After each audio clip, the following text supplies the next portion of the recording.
Hello and welcome to Carved in Stone, where I pick a topic and give you my Mount Rushmore of that topic, so basically my top 4.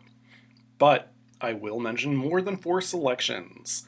Lists, of course, are subjective, and 4 is narrowing it down quite a bit. So I'll explain why some picks may fall just short of my mountain. I'm your host, Shawn Chabam, and it's that season. Merry Christmas! Or Mele Kalikimaka. On today's episode, the last one before Christmas 2025 and the last one of 2025, I will be giving you my Mount Rushmore of Christmas movies.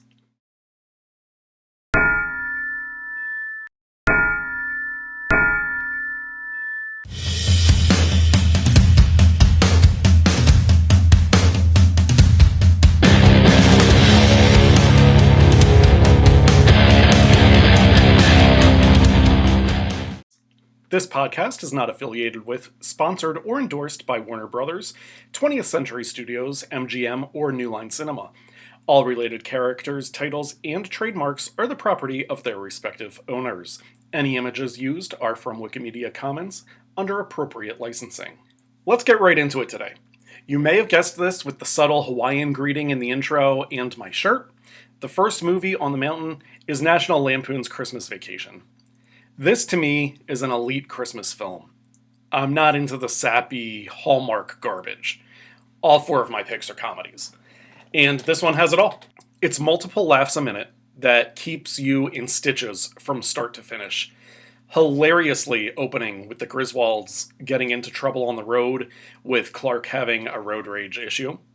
They end up driving underneath a truck. I'm not going to give away everything, even though I'm sure most people watching will have seen this movie. But maybe it's been a while and you want some surprises. Maybe you forget a couple of things. They get a tree that is way too tall for their house, which causes a ton of interesting problems. When the whole family is there and Clark goes to turn on the lights that he spent way too much time and effort on putting up, and nothing happens, it's great. I think it's so funny when you get a ton of buildup just to see nothing happen. The neighbors, one of whom is Julia Louis-Dreyfus, before she was Elaine Bennis on Seinfeld, basically go blind for a minute when they do get working. Cousin Eddie. If you've seen Christmas Vacation, that's all I need to say about him. The turkey was just a little dry.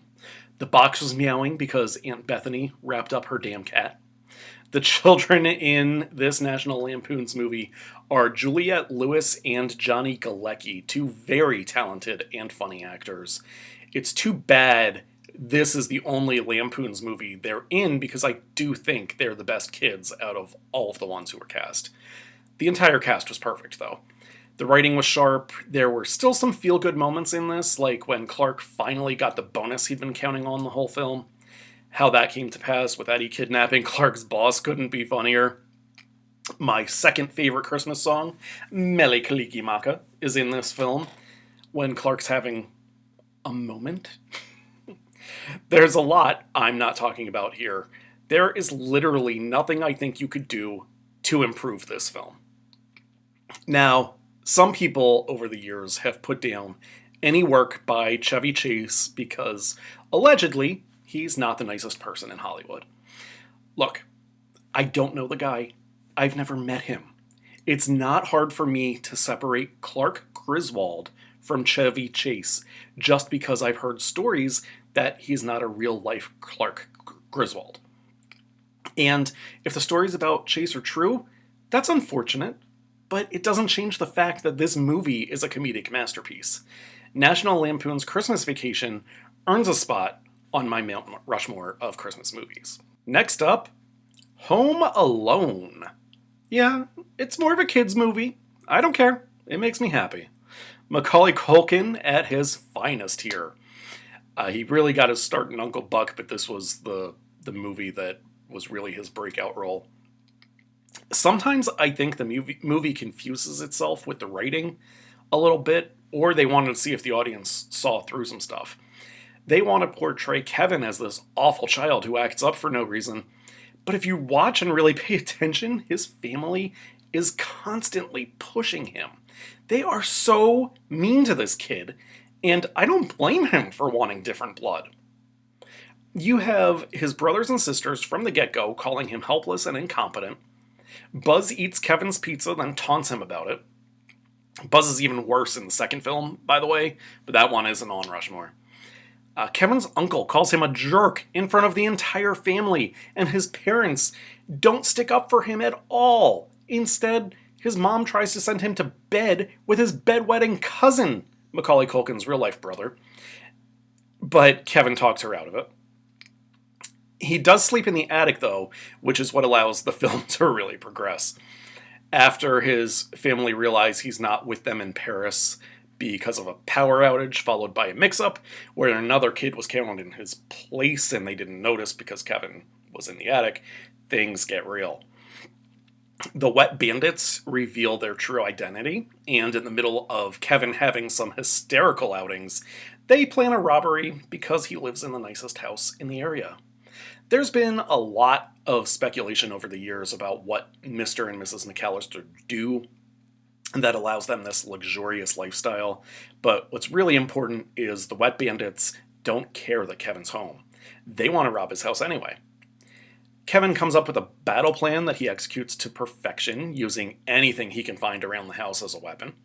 He is a thorn in the antagonist's sides during some hilarious scenes. This is not the kind of role I'm used to seeing Joe Pesci in, but he's also brilliant, as is Daniel Stern as the other half of the Wet Bandits. You have the old man with his shovel saving the day briefly after we find out he's not a bad man after all. He reunites with his estranged son at the end of the movie, and that actually really got to George Costanza bringing up Seinfeld again. He cried at the end of Home Alone, which was, if you're a Seinfeld fan, you might remember that episode, that scene. It was pretty funny. He said that the old man got to him. The film is just spot on with the jokes, the casting, just everything. What a great Christmas story. And speaking of a Christmas story, that's the next film on my Mount Rushmore of Christmas movies. I could probably sum up half the audience's initial thoughts with 5 words. You'll shoot your eye out. Could you see that? Wait a minute. Let's try this again. You'll shoot your eye out. How good is this movie? Classic lines and moments. Fragile. Oh, fudge.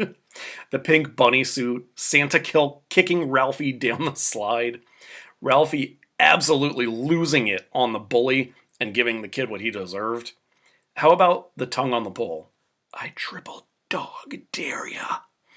Ralphie daydreaming when he turns in his paper and the class just absolutely losing their minds as he's...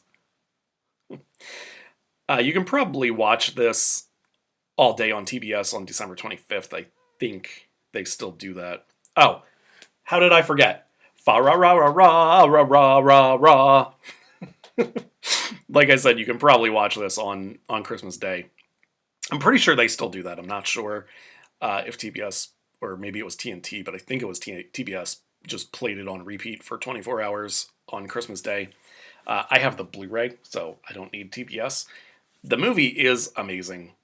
My wife hates it. I love it. I think it belongs up there.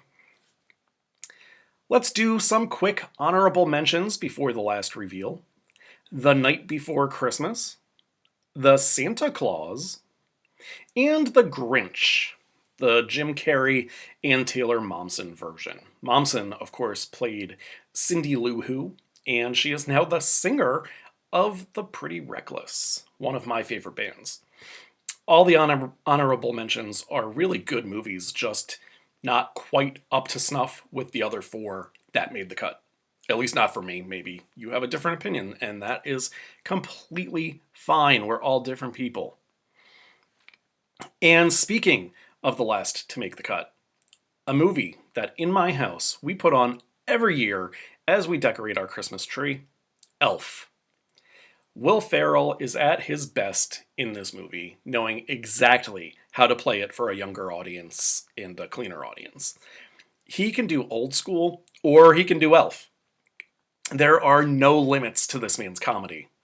His character, Buddy, grows up in the North Pole thinking he's just a freakishly tall elf before finding out he was an orphan who climbed into Santa's sack one Christmas. He finds out the truth and searches for his birth father, who's a complete jackass. But his wife is a saint who talks his father into taking Buddy in. He has no idea how to fit in the real world. He thinks candy and syrup are food groups. I think the food groups, if I'm recalling correctly, were candy, candy corn, candy canes, and syrup. He puts syrup on spaghetti. He destroys furniture to make a rocking horse with the wood. He illegally cuts down a tree in a park that seriously upsets his dad. But his younger brother, half brother, I guess, Michael, is having the time of his life. Buddy falls in love despite being anything but normal in the eyes of the real world. Some great lines in this one, too. Santa! I know him! That has to be the most memorable. But there are others, too. Bye, buddy. Hope you find your dad. Just a great movie to close out this episode of Carved in Stone. One last time, my Mount Rushmore of Christmas movies: National Lampoon's Christmas Vacation, Home Alone, A Christmas Story, and Elf. I hope you enjoyed and will consider sharing your Mount Rushmore of Christmas movies. This is the last episode of 2025. The next episode will be on January 2nd, 2026. Merry Christmas. Mele Kaliki Maka. Happy New Year. Go Birds.